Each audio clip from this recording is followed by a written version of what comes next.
Welcome, everyone. It's good to see you all.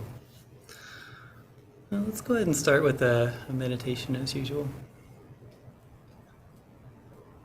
If you want to settle into a comfortable posture, there's no need to be uncomfortable when you meditate. I'm not sure what the point of that would be. Maybe you might like your back to be straight. Maybe your head can pull up to the sky a bit through the crown. And tilt your chin. Set the shoulders back just a bit. Just if those things feel good to you. Every body is a little different. And so different things will feel good.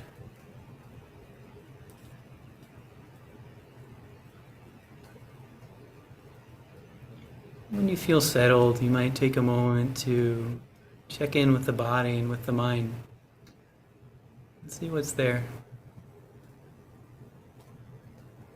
Notice what currents of mental or physical or emotional energy have been kicked up by your travels today, your movement through the world.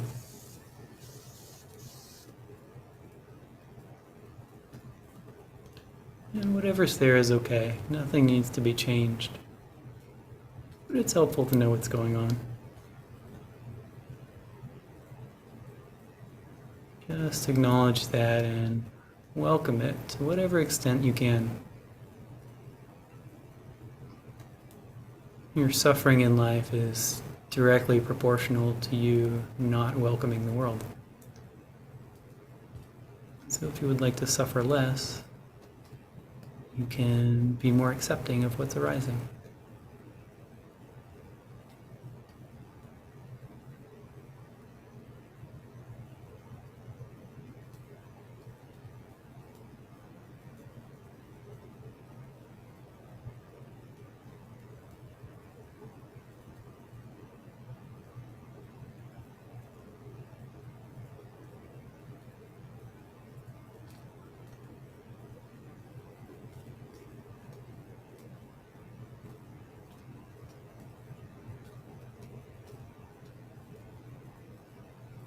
And you might let the attention settle on the breath.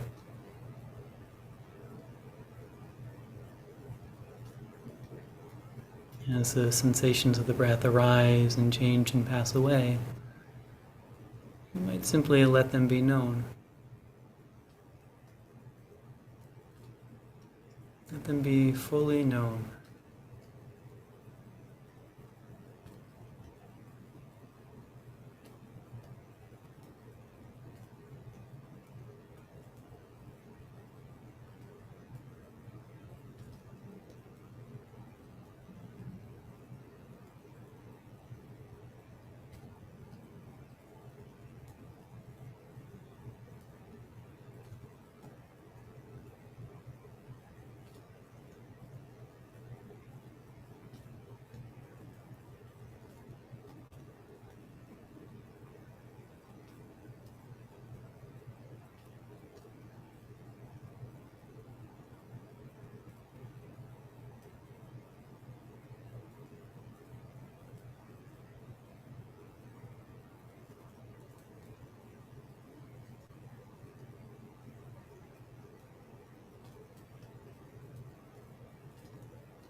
And this knowing is an act, an action, a verb. We might notice that this knowing has some qualities to it. This knowing can be warm and welcoming, not cold and detached, but really just deeply allowing everything that it touches.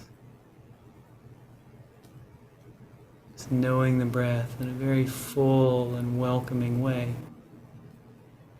letting it all be present.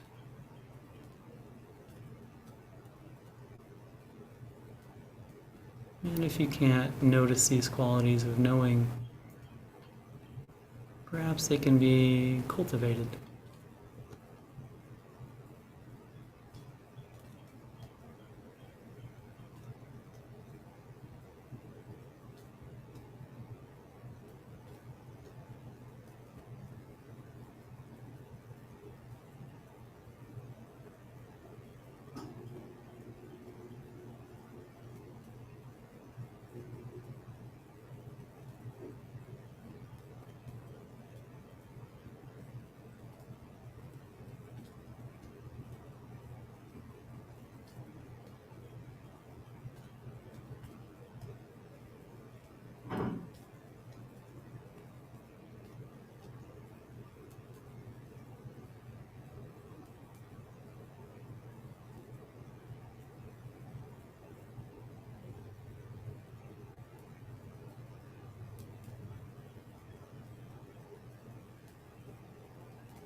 Welcoming the in-breath, and welcoming the out-breath.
This breath is what gives us life.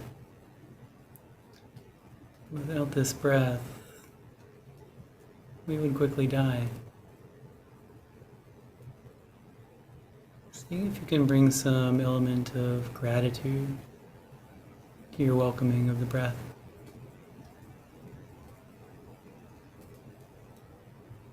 What a gift.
while maintaining attention on the breath. You might see if that quality of warm, welcoming attention can spread to everything else that's being perceived as well. The sounds, thoughts, other bodily feelings. Let everything be welcomed. Just gently and kindly welcome into experience.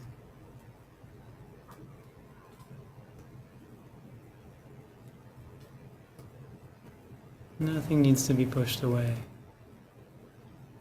Everything can be okay just as it is.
and into this space of welcome and acceptance and safety that we've cultivated.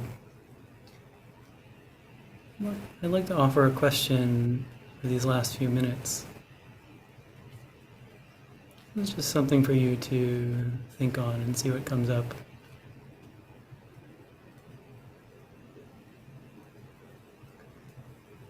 What is your life in service to? Not what you think your life should be in service to, but what is your life in service to? How is your time and energy directed?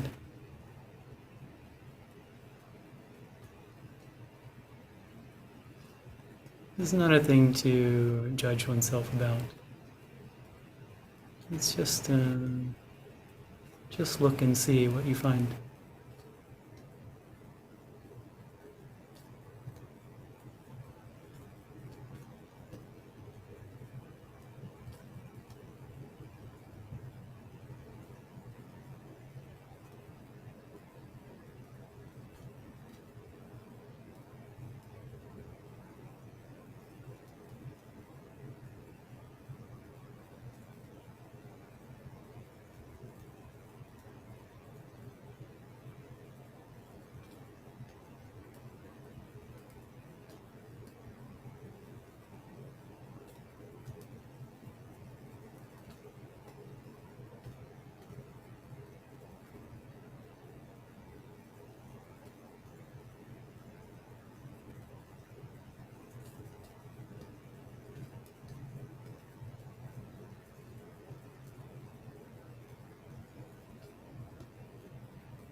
What is your life in service to?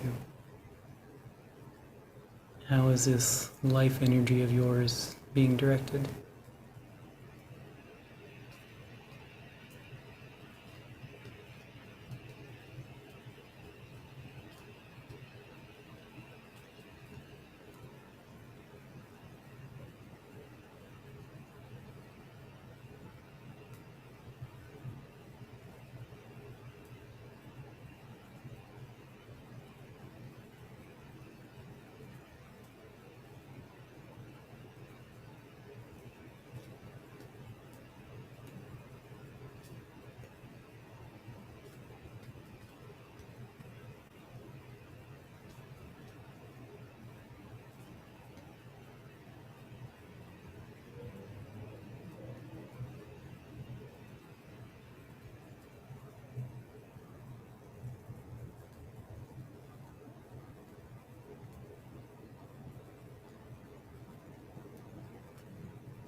In this last minute, just taking a moment to appreciate the benefits of your practice to yourself and to those around you.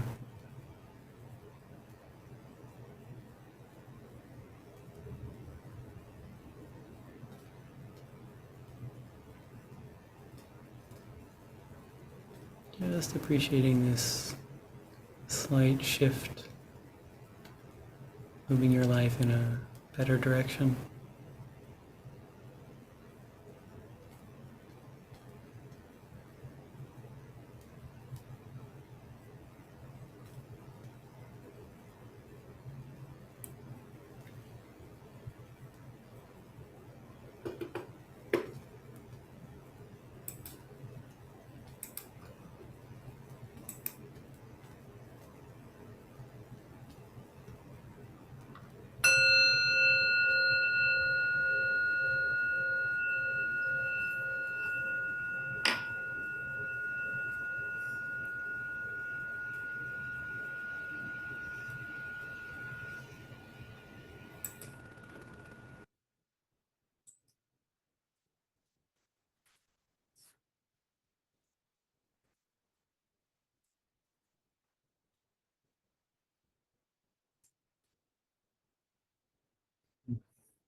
Well, welcome, everybody.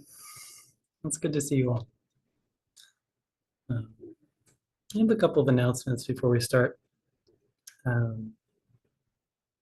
First, for those who don't know, Dhammadeepa is coming back in a couple of weeks. I'm sure she would appreciate seeing any of you guys. She's also posted a few retreats for later in this year. If you're interested in sitting with her, the details are on the website. There's also a Sangha brunch this Saturday at 11 a.m. Anybody's welcome. Just let me know.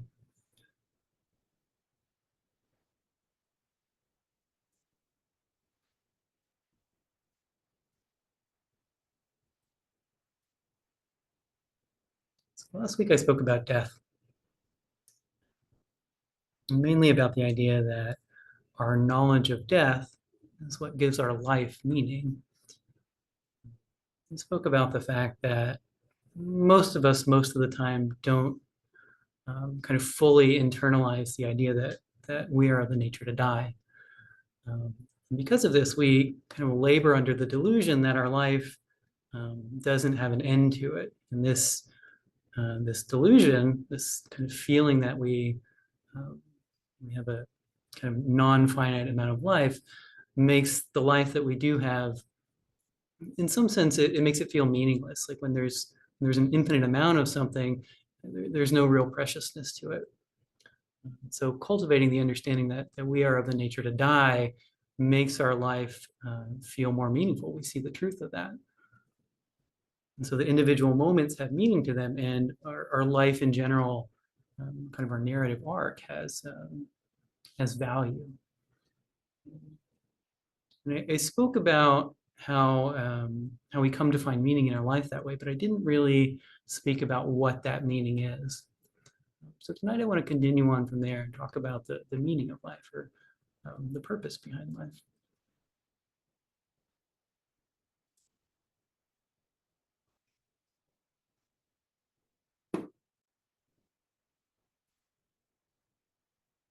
I think everyone has this desire to find some kind of purpose in life.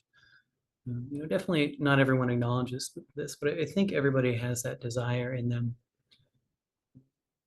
Everyone wants their life to mean something.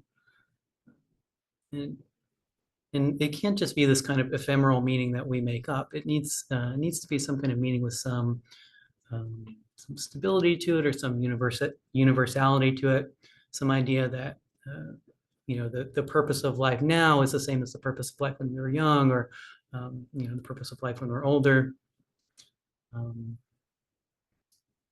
It needs to be a meaning that's not situational. It's not just just kind of gratifying whatever sense desire pops into your head at the moment. It needs to be something innate to us, something that involves who we are as a being, as a human being. And so this question that I offered us during the meditation, what is your life in service to? I think that's the way I like to word that question. I think that's my favorite way to word that question, I guess. And this is not mine. This is how Adyashanti speaks to this. And I like it because your life may or may not feel like it has meaning to you or purpose, but your life is always in service to something. This thing of ours, this life of ours, is always in flux. It's always moving. It's always going somewhere. So the way you're directing that life is what your life is in service to. It's always pointing in some direction. So I made a list of some examples of things people might take as the purpose of their life, or as the meaning of their life. And people may or may not kind of vocalize these or admit to these, but I think these are things that some people do believe, and some kind of forces that move them around in the world. And so I'm going to read this list to you, and this list is in order. But what I would suggest is that as I read this to you, you try them on for size. So I'll make a statement, and you feel like what your life feel like what it would feel like if your life was directed in that way, if that was your purpose. Um, I think there's something really instructive we can find from our reactions to these statements. And so that's what I'm hoping.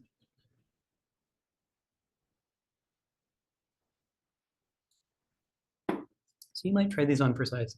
And notice what you're feeling, the felt sense in your body. So the purpose of your life is power. It's to dominate others and to be able to control and manipulate and direct others to your will. Just try that on. Feel that. Feel how that feels in your body.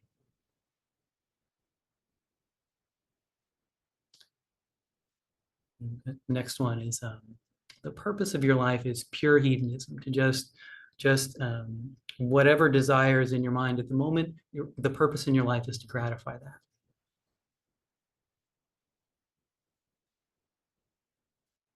Purpose of your life is fame, to make your mark on the world in some way, to be important.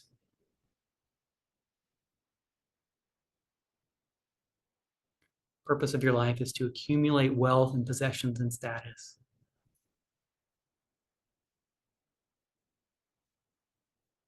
The purpose of your life is to survive and to perpetuate your genes.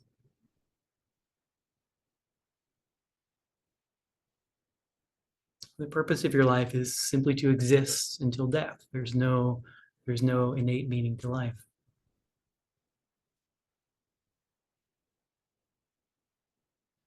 The purpose of your life is self-actualization. It's to achieve your goals and fulfill your potential.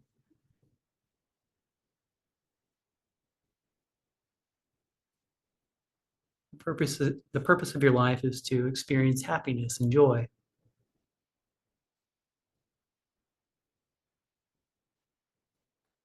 Purpose in your life is to work in some way to care for others, a doctor, therapist, or something along those lines.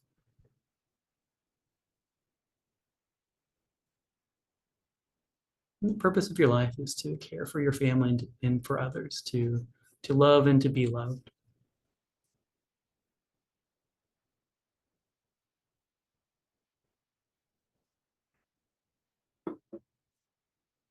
So what was your experience of that? What did that feel like in your body? I'll share my experience, and perhaps yours was similar, but the ones at the beginning did not feel good. There was a kind of instinctive, whatever the kind of physical feeling of nails on a chalkboard is. It was jarring. The idea that to live a life of trying to control others or something like that, it did not feel good. Conversely, towards the end of that list, the idea that the purpose of your life is to care for others or to love others, that feels good. There was some kind of innate resonance or harmony with that. And if you felt something similar, I would submit to you that the reason you felt that way is that your reactions to those statements were like derived from your intuition about the true purpose of life, because there is a purpose to life. And the ones that felt uncomfortable were further away from that purpose. And the ones that felt good were closer to that purpose. That's what I would submit to you.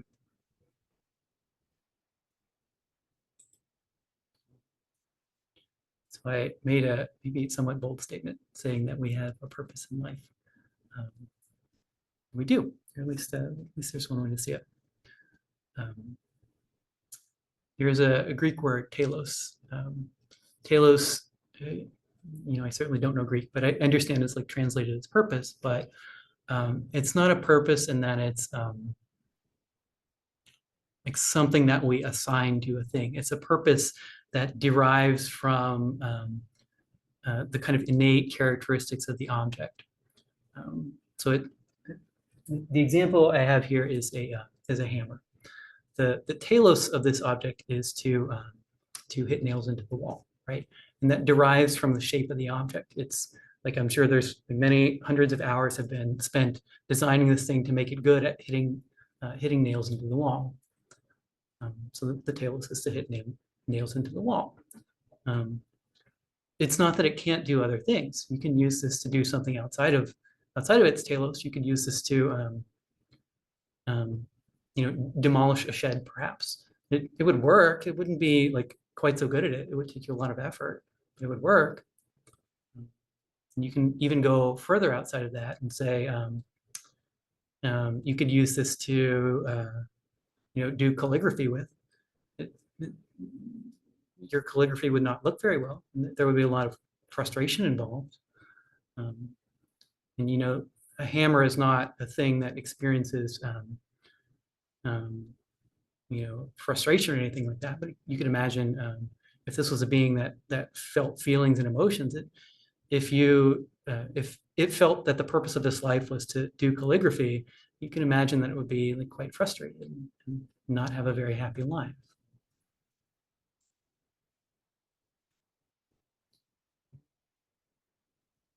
So we have a telos. We have a shape to us. We have a shape to this mind-body thing that we are.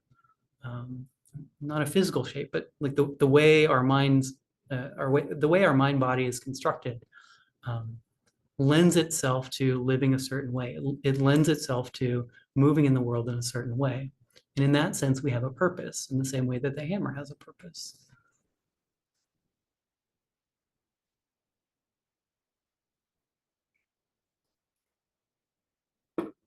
So there is this wide variety of human beings, with this great range of physical capabilities and mental capabilities and emotional capabilities. But there's something that's common to all human beings. There's a kind of common structure to our minds and bodies. And this means that we all walk the same journey to some extent.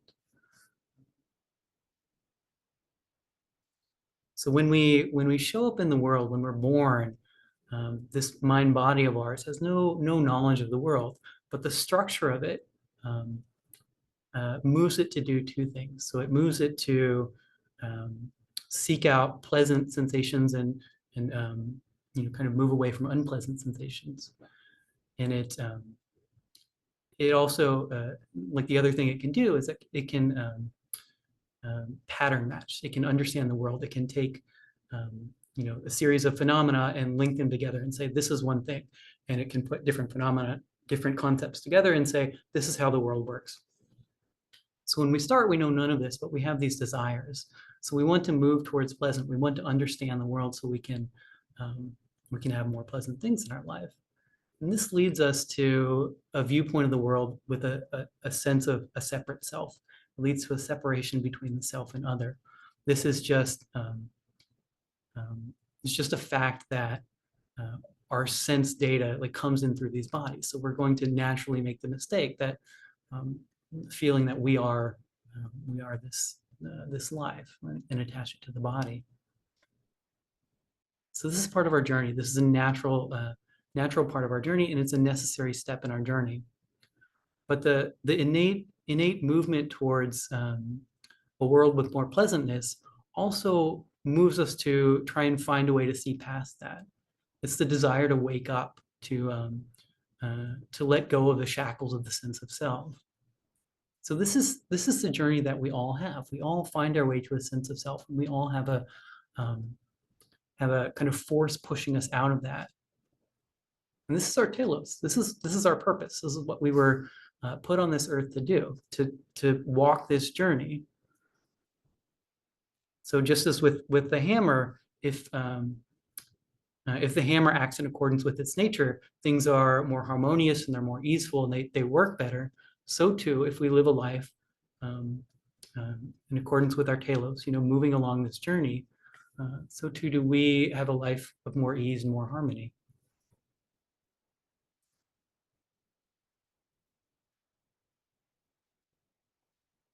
And conversely, if we don't, if we act kind of opposite that,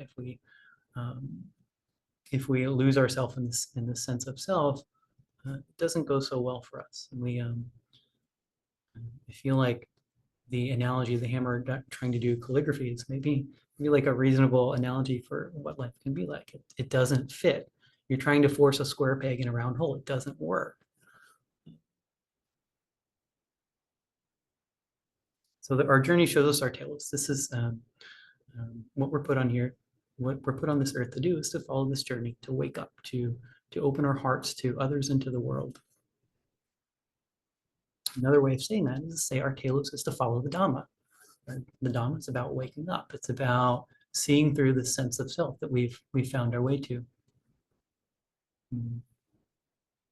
I had a conversation last week around this subject, around finding that sense of life's purpose in the Dhamma. And the person relayed this, and it was seemed quite meaningful and quite impactful to this person. It's kind of reflecting on how that resonated on my own story. It was probably several years after I found my way to the Dhamma before it really became, this is what I'm doing with my life.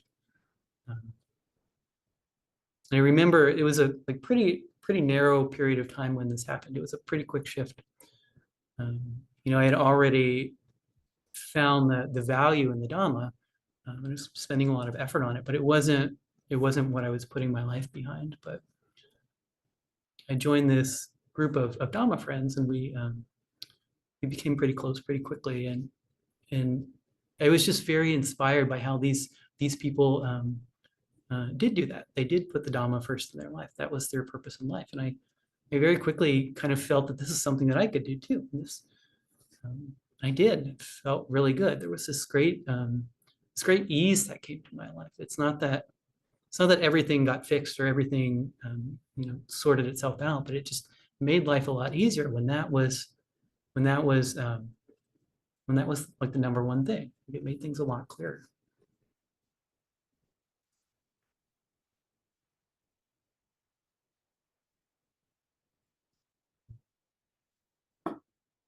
And so another way to say, to talk about our telos is to say that our telos is to be kind.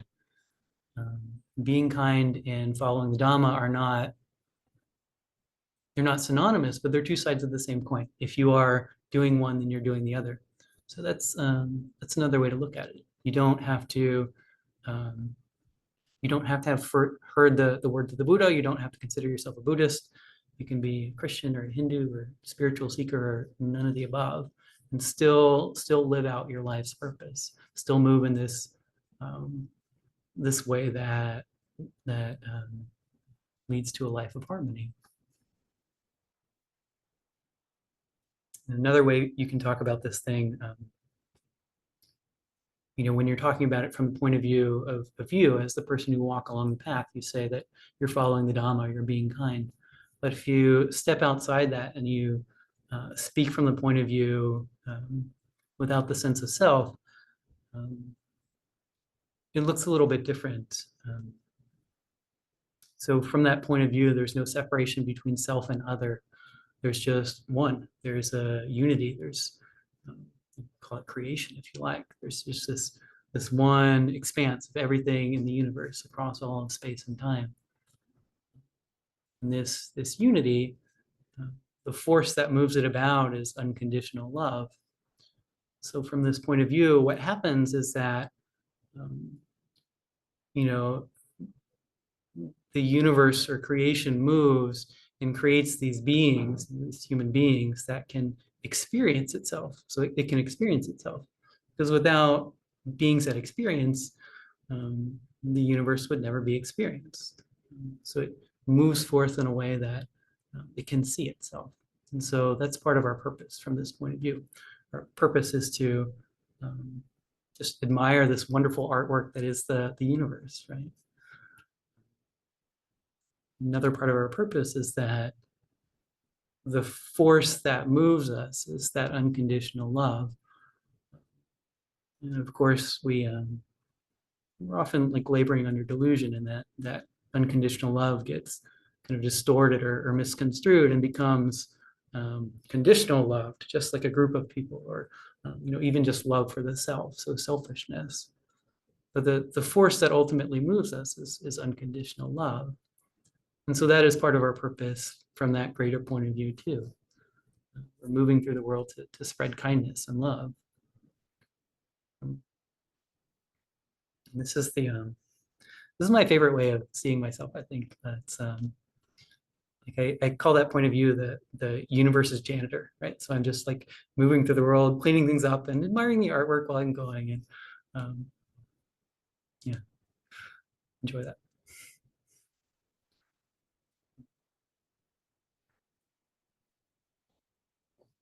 Hmm. So we started with the question of what is your life in service to, and we also have this telos, this kind of ideal way of this ideal way of being in the world. So I wanted to offer one last point in this regard.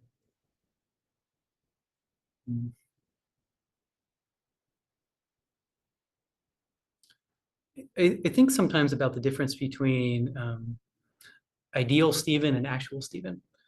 Um, ideal Stephen is the person that moves completely in accordance with his telos, right? And actual Stephen is this guy. So there's a difference, right? Like I offer this because I've had the experience of coming to a Dhamma talk and being inspired and wanting to change my life and wanting to do stuff and being very fired up and maybe making some changes, and then life intervenes and that the change kind of recedes or goes away or something like that. And um, I guess my point in trying to the point I'm trying to make here is that don't feel bad if you're not living in accordance with your idealized version of yourself, right? The Dhamma is not like it's not like math. If I give you a math proof, you can just kind of go through and you validate it, and if it works, if it's logically correct, you can just adopt that belief and you're done. That's it. But the Dhamma doesn't work like that. The wonderful thing about ideal Stephen is that ideal Stephen has no karma. He has no conditioning, no outside forces, no other stuff going on in his life. He doesn't have to deal with any of that. He just does what makes sense or what's right. But actual Stephen has all those things to deal with. So actual Stephen acts in a different way. So I guess I would offer that as like if you see the difference between where your life is and where you would like your life to be, um, if there's change that feels like it wants to happen, that's wonderful, that's fantastic, and do that and run with that impulse. But if that happens, or if you don't feel that, or if that happens and some of it goes away, just don't beat yourself up. We all have like emotional blockages and other conditioning going on. I think the way to work with these big picture things is not necessarily to kind of force yourself to make all the possible big changes. It's just to see it clearly, just see the truth of that clearly. And when you do that, when you see it clearly, your life tends to kind of take care of itself. It may take some time. There may be some discomfort, but it tends to kind of work itself out. The way I think of this is, I'm sure you've probably heard this idea before, but thoughts become actions, actions become habits, habits become character. The kind of corollary to this is your worldview or your intention precedes all of this. So if you see the world correctly, if you see the world correctly, and if you have the intention to move to this better place, then your thoughts tend to follow that, and your actions tend to follow your thoughts, and your habits tend to follow your actions, and your character in your life tends to follow that. So it all kinds of stems from seeing the world correctly. That's what I would offer. Yeah, that's what I would offer. Thanks.